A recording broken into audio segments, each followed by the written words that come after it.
আসসালামু আলাইকুম সবাইকে। কম্পিউটার ওয়ার্ল্ড এবং ওয়ার্ল্ড আইটি ফাউন্ডেশনের পক্ষ থেকে আপনাদের সবাইকে জানাচ্ছি স্বাগত। আজকে আমরা দেখব টেক্সট টুলের কাজ। তো প্রথমেই আমরা টেক্সট টুলটি সিলেকশন করে নিচ্ছি। টেক্সট টুলটি সিলেকশন করার পর আমরা এখান থেকে ক্লিক করলাম। ক্লিক করলে এখানে এখানে ডেমো টেক্সট কিছু দিয়ে আমাদেরকে এখানে ভরাট করে দিল। তো এখান থেকে আমরা ওকে দিলাম। এখানে আমাদের ডেমো টেক্সটটি দেখা যাচ্ছে। তো আমরা যদি জুম করি তাহলে আমরা এই ডেমো টেক্সটটি দেখতে পারবো। তো এখান থেকে আমাদের যে কোনো ডেমো টেক্সট আসলে এরপরে আমরা চাইলে আমাদের নিজেদের লেখা এডিট করে সেখানে বসাতে পারি। তো এখানে আমাদের ইচ্ছা মতো আমরা চাইলেই যে কোনো টেক্সট বসাতে পারবো।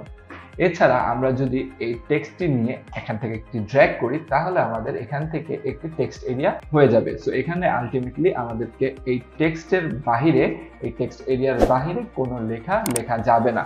তো এখান থেকে কন্ট্রোল এ দিয়ে সিলেকশন করলাম, কন্ট্রোল সি দিয়ে কপি করে আমরা এখান থেকে পেস্ট করলাম। তো এখান থেকে দেখা যাচ্ছে আমাদেরকে লেখা আরো বাড়তি থাকলেও আমাদের এই টেক্সট এরিয়ার বাহিরে লেখাটি যাচ্ছে না। সো আমাদেরকে সবসময় চেষ্টা করতে হবে জাস্ট এখানে একটি ক্লিকের মাধ্যমে টেক্সটটিকে নেওয়া।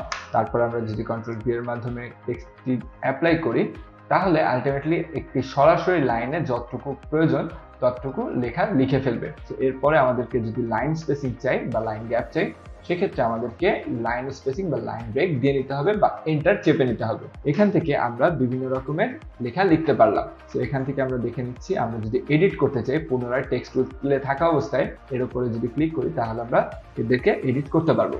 এডিট করার আগে অবশ্যই একটা জিনিস খেয়াল রাখতে হবে যে আমাদেরকে কন্ট্রোল এ দিয়ে সবাইকে সিলেকশন করে নিতে হবে। যদি আমরা কন্ট্রোল এ দিয়ে না করতে চাই, যে অংশটুকুকে আমরা চেঞ্জ করতে চাই মাউসের কার্সর দ্বারা সেই অংশটুকুকে সিলেকশন করে নেব। সেখান থেকে আমরা এই লেখাটিকে সিলেকশন করে নিলাম। এখন অপশনে থাকা আমাদের এখানে প্রথমে পাচ্ছি বিভিন্ন রকমের ফন্ট। সো আমরা এখান থেকে বিভিন্ন রকমের ফন্ট চেঞ্জ করতে পারবো। সো আমরা এখান থেকে দেখতে পাচ্ছি বিভিন্ন রকমের ফন্ট রয়েছে।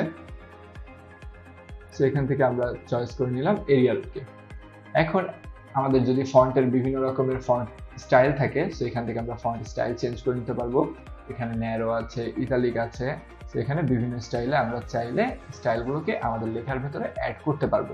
সো এরপরে আমরা পাচ্ছি এখানে ফন্টকে ছোট বড় করার অপশন। সো এখানে একটি বিশেষ মজার জিনিস আছে যে আমাদেরকে টি এবং টি এর উপরে এখানে ক্লিক করে ধরলে একটি টি চিহ্ন মতো আসে। সো এখান থেকে আমরা এটাকে যদি ক্লিক করে টানে নিই তাহলে লেখাটি আমাদের খুব ইজিলি বড় হচ্ছে এবং এখান থেকে খুব ইজিলি ছোট হচ্ছে। এভাবে করে আমরা খুব সহজতরভাবে এখান থেকে টেক্সটকে ছোট বড় করতে পারবো। এরপরে রয়েছে এখান থেকে আমাদের চলে গেল আমাদের ফন্টকে বড় ছোট করার অবস্থান। এখান থেকে আমরা ওকে দিলাম। এরপরে আলটিমেটলি এখানে কন্ট্রোল এ দিয়ে আমরা এই প্যারাগ্রাফটিকে সিলেকশন করলাম। প্যারাগ্রাফটি মূলত আমাদের কোন অ্যালাইনমেন্ট হবে সেটা আমরা এখান থেকে চয়েস করতে পারি। সো এখানে আমাদের নর্মাল লেখার ক্ষেত্রে আমরা লেফট অ্যালাইনমেন্টটা সবসময় ব্যবহার করে থাকি, কিংবা এখান থেকে মিডল অ্যালাইনমেন্টে দিতে পারি, যেগুলো কবিতার ক্ষেত্রে সবচেয়ে বেশি ব্যবহার হয়ে থাকে। আবার চাইলে আরবি লেখার মতো রাইট অ্যালাইনমেন্টও দিতে পারি। সো আমাদের সবচেয়ে ব্যবহৃত একটি অ্যালাইনমেন্ট হলো লেফট অ্যালাইন। সো এখান থেকে আমরা লেফট অ্যালাইনমেন্টটা করতে পারি। সো আবার আমরা সিলেকশন করে নিলাম। সিলেকশন করার পরে এখান থেকে চাইলে আমরা টেক্সটের কালারটিকে চেঞ্জ করতে পারি। সো এখান থেকে আমরা চাইলে আমাদের পছন্দ মতো কালার এই বক্সে থেকে চেঞ্জ করে দিতে পারবো। সো এখান থেকে আমাদের কালারটি চেঞ্জ করতে পারলাম। সো আপাতত আমরা কালোই রাখছি। কালো রাখার পরে এখানে একটি ওয়ার্পের অপশন আছে। সো ওয়ার্পের অপশনটা একটু পরে দেখছি, তার আগে আমাদের এখানে একটি ক্যারেক্টার প্যানেল বা প্যারাগ্রাফ প্যানেল রয়েছে। সো এখান থেকে আমরা যদি ক্লিক করি সেখানে আমরা একটি ডান পাশে অপশনের ভিতরে একটি নতুন বক্স ওপেন হবে। সেখানে আমরা দেখতে পাবো যে অপশনে থাকা রুলারগুলো এখানে পাচ্ছি। সো এখানে আমরা পেয়েছি এখান থেকে আমাদের ফন্ট নেম, আমরা এখানে চাইলে সার্চ করে এরিয়াল দিতে পারবো। এরিয়াল রেগুলার দিলাম। সো এখান থেকে চাইলে ফন্টের স্টাইল চেঞ্জ করতে পারবো। আবার চাইলে এখান থেকে ফন্টের সাইজকে বড় ছোট করতে পারবো। এখন একটি মজার বিষয় দেখবেন যে এখানে যদি আমরা চেষ্টা করি যে আমরা লাইন ব্রেক দিব, সো এখান থেকে আমরা এখানকার শেষে আসলাম। আমরা শেষে আসার পর এন্টার দিয়ে লাইন ব্রেক করলাম। তারপর আমাদের প্রয়োজনীয় আরো লেখাগুলো লিখে ফেললাম। আমরা এখান থেকে আমাদের প্রয়োজন মতো লেখাগুলো লিখে নিলাম। তো এখানে আমাদেরকে লেখাগুলো লিখে নিচ্ছি। এখন আমাদের নিচের লেখাটাকে আপাতত সরিয়ে নিচ্ছি, আমরা এখানে রাখলাম। এখন দেখুন আমাদেরকে যখন আমরা এন্টার দিয়েছি আমাদেরকে কতটুকু লাইন গ্যাপ প্রয়োজন সেটা কিন্তু আমাদেরকে দিয়ে দিতে হয়নি।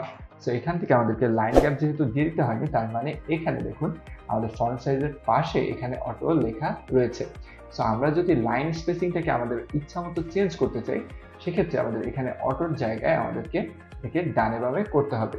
দেখুন ডানে নিলে আমাদের এই লাইন স্পেসিংটা বড় হচ্ছে, কিংবা এখানে চাইলে লাইন স্পেসিংটা ছোট হচ্ছে। এভাবে করে আমরা যে কোনো প্রয়োজন মতো লাইন স্পেসিংটাকে অ্যাডজাস্ট করে নিতে পারবো। আর যদি আমরা চাই যে না আসলে আমাদের যেমন ছিল বা ফন্ট সাইজের সাথে যতটুকু অ্যাডজাস্ট হয় সেরকমই থাকুক, সেক্ষেত্রে আমরা এই ড্রপ ডাউন বক্সের ভিতরে ক্লিক করে এখানে অটো অপশনটি পাবো। অটো অপশনটি দিলে যতটুকু প্রয়োজন ততটুকু লাইন গ্যাপ তারা নিয়ে নেবে। এরপরে রয়েছে আমাদেরকে ক্যারেক্টার স্পেসিং। তো এখান থেকে থাকা অপশনের ভিতরে আমরা ক্যারেক্টার স্পেসিংটা পাচ্ছি। সেখানে প্রত্যেকটা অক্ষর থেকে অক্ষরের দূরত্ব আমরা বাড়াতে পারবো, কিংবা চাইলে কমিয়ে একটি আরেকটির সাথে অনেক বেশি কনজাস্টেড করে ফেলতে পারবো। সো এটার নর্মাল পয়েন্টার থাকবে 0। সো এখান থেকে আমরা 0 দিলাম। এরপরে আমরা যদি কোনো একটি লেখাকে ভার্টিক্যাল কিংবা হরিজন্টালি প্রস্থ কিংবা দৈর্ঘ্য বাড়াতে চাই, সেক্ষেত্রে এখানে আমরা পাবো এই অপশনগুলো। এখানে 100% থেকে বাড়ালে এটা দৈর্ঘ্য থেকে বড় হচ্ছে, আবার চাইলে কমিয়ে দৈর্ঘ্যতে ছোট হয়ে যাবে। আবার এখান থেকে যদি আমরা এটাকে বড় বানাই তাহলে এটা প্রস্থ বরাবর বড় হবে, আবার চাইলে প্রস্থ বরাবর ছোট আমরা চাইলে করতে পারবো। এখান থেকে আমাদেরকে চেঞ্জটা করতে পারলাম। এটা স্বাভাবিকভাবে থাকে 100%, যা আমাদের মূলত আমাদের টেক্সটের সাইজকে অ্যাডজাস্টকে একদম পারফেক্ট ভাবে করবে। সো এভাবে চাইলে আমরা অ্যাডজাস্টটা করতে পারি।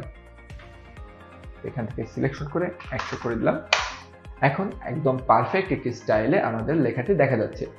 এখন যদি আমরা কোনো লেখার একটি বেজলাইন থেকে ওপরে কিংবা নিচে নামাতে চাই, সেক্ষেত্রে আমরা যদি এই ফাউন্ডেশন লেখাটাকে সিলেকশন করি, ফাউন্ডেশন লেখাটাকে সিলেকশন করার পরে এখান থেকে বেজলাইন শিফটিং এর এখান থেকে যদি আমরা একটুখানি প্লাস করি, তাহলে লেখাটি নর্মাল বেজলাইনের থেকে ওপরে উঠে যাবে। আর যদি আমরা এখান থেকে মাইনাস করি তাহলে আমাদের নর্মাল বেজলাইনের থেকে নিচে চলে আসবে। সো এইভাবে আমরা যে কোনো একটি লেখাকে বেজলাইনের ওপরে কিংবা নিচে নামিয়ে ফেলতে পারবো। এই অপশনগুলো অনেকটা আমাদের ওয়ার্ডের মতোই কাজ করবে। সো এখানে নর্মাল লাইন হলো 0, সেখানে 0 দিলাম, সবাই একটি বেজলাইনে অ্যাডজাস্ট হয়ে গেল। সো এখানে আমরা আবার সবাইকে সিলেকশন করলাম। আমরা যদি চাই কোনো লেখার যদি আমাদের এখান থেকে ফন্টের স্টাইল না থাকে, সেক্ষেত্রে আমরা যদি লেখাটাকে আরেকটু বেশি বোল্ড করতে চাই, সেখানে আমাদের এই নিচের প্যানেল থেকে আমরা লেখাটাকে আরো সুন্দরভাবে বিভিন্ন স্টাইল অ্যাড করতে পারবো। সো এখান থেকে আমরা যদি চেষ্টা করি, এখানে টেক্সটটাকে আমরা বোল্ড করলাম, লেখাটি একটু বোল্ড হয়ে গেল। আবার যদি ইটালিক করতে চাই, এখানে লেখাটি ইটালিক হয়ে গেল। এখন আমাদের লেখাটি ক্যাপিটাল এবং স্মল লেটারের সমন্বয়ে বানানো। এখানে আমরা যদি এটার উপর ক্লিক করি তাহলে আমাদের সব লেখাগুলো ক্যাপিটাল লেটার হয়ে যাবে। আর আমরা যদি এটার উপর ক্লিক করি, আলটিমেটলি নিউজ পেপার ফন্টের মতো আমাদের সবাই ক্যাপিটাল লেটার হয়ে গেলেও আমাদের সবগুলো ওয়ার্ডের প্রথম অক্ষরটি ক্যাপিটাল লেটার হওয়ার পরও একটু সামান্য বড় হয়ে আছে। তো এভাবে করে আমরা চেঞ্জটা করতে পারবো। আর এখানে থাকা অপশনগুলো আমাদেরকে দেখার জন্য আমাদেরকে একটি সূত্র লিখতে হবে। সো মোটামুটি আমরা সবাই পড়ে এসেছি a+b² এর সূত্র। সো আমরা মোটামুটি এখন সেটাই লিখবো। সো টেক্সটটা আমরা প্রথমত সিলেকশন করে নিলাম, তারপর ক্লিক।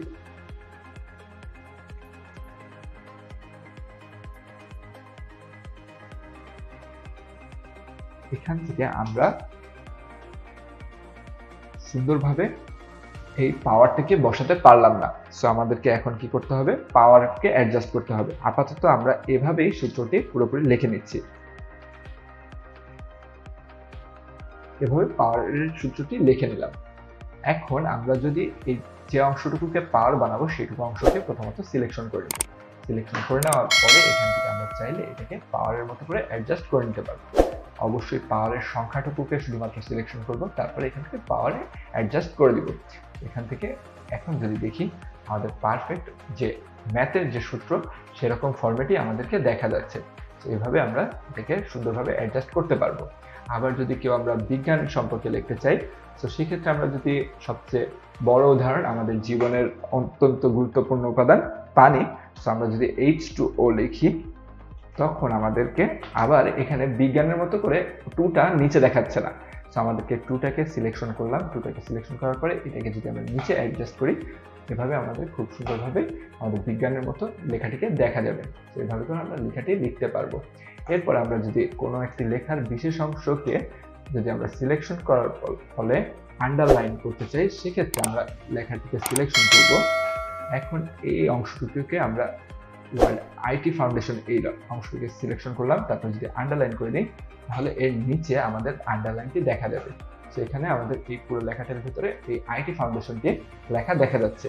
আবার যদি আমরা কোনো লেখাকে ক্রস দিতে চাই, সেক্ষেত্রে আমাদেরকে যে কোনো অংশটুকুকে যে আমরা ক্রস দিতে যাচ্ছি সেগুলোকে সিলেকশন করব।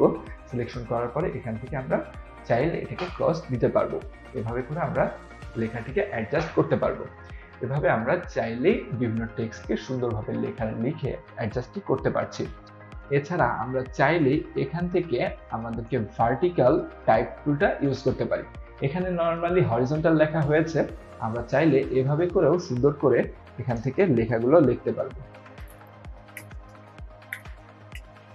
এভাবে করে আমাদের লেখাগুলোকে চাইলে খুব সহজে অ্যাডজাস্ট করতে পারবো। এখন যদি আমাদেরকে মুভ টুল দিয়ে দিকে সরিয়ে নিতে চাই, সেখানে আমরা সরিয়ে নিলাম। এখানে চাইলে আমাদের সিমিলার অপশনগুলোকে ইউজ করতে পারবো। এভাবে করে আমরা কাজগুলো করতে পারছি টেক্সট টুলের মাধ্যমে।